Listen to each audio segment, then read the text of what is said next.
Banyak yang bertanya sampai saat ini, apa perbedaan TPA dan juga TBS? Kita akan bahas pada video kali ini.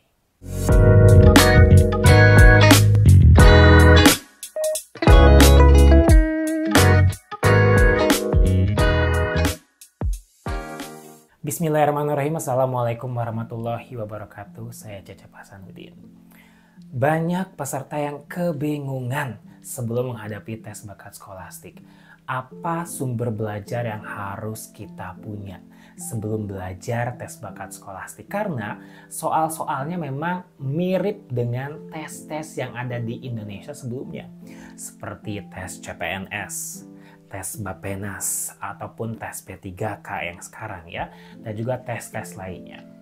Dan ada juga tes psikotes yang memang hampir mirip dari segi soal-soalnya.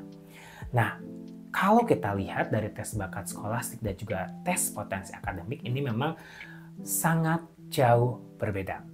Walaupun, sekali lagi, walaupun ada beberapa jenis soal yang bisa dikategorikan mirip antara tes bakat skolastik dan juga tes potensi akademik.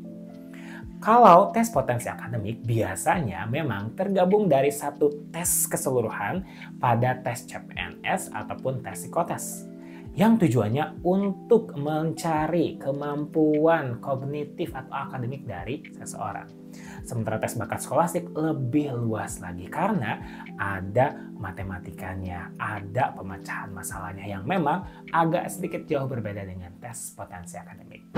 Nah, seperti apa sih perbedaan antara TPA sendiri dan juga TBS? Kita mulai dengan perbedaan yang pertama, yaitu fungsi tes. Kita lihat dari fungsi tes bakat skolastik sendiri.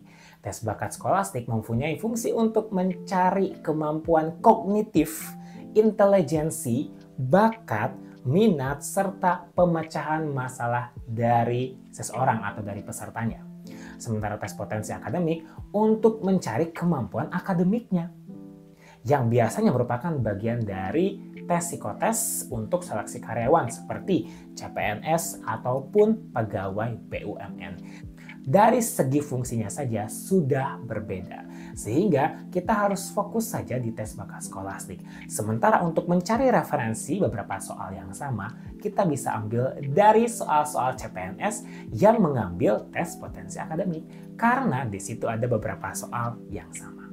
Perbedaan kedua jelas ada pada bentuk soal tesnya.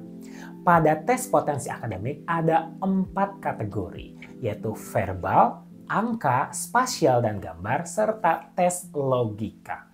Sementara di tes bakat skolastik hanya ada 3 kategori, yaitu verbal, numerik, dan juga pemecahan masalah.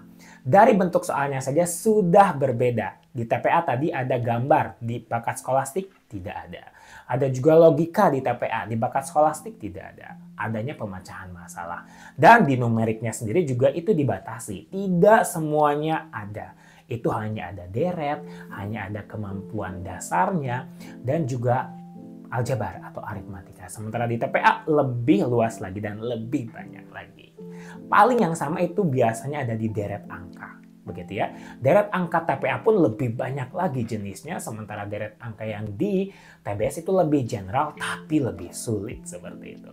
Memang pada dasarnya ada persamaan seperti di soal-soal akademik yang memang mencari kemampuan akademik seseorang. Tapi tujuan tes bakat skolastik itu bukan hanya soal akademik saja.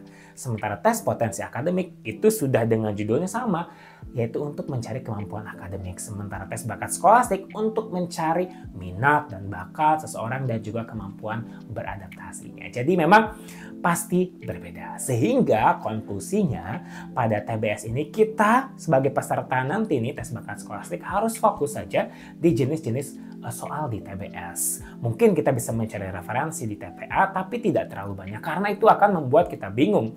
Karena di TPA soalnya jauh lebih banyak dan lebih kompleks. Sementara di TBS itu lebih general, namun bisa menuntut kita untuk jauh belajar lebih banyak dan juga jauh belajar lebih disiplin lagi terkait dengan soal-soal tersebut. Sekarang sudah tahu ya perbedaan antara TPA dan juga TPS. Mudah-mudahan bisa menjadi solusi bagi kalian yang masih sering bertanya terkait dengan kedua soal tersebut. Demikian video ini dibuat, mudah-mudahan bisa menjadi solusi dan juga bisa dimanfaatkan bagi para calon peserta beasiswa LPDP di tahun ini. Terima kasih, kita bertemu lagi di video-video selanjutnya. Assalamualaikum warahmatullahi wabarakatuh.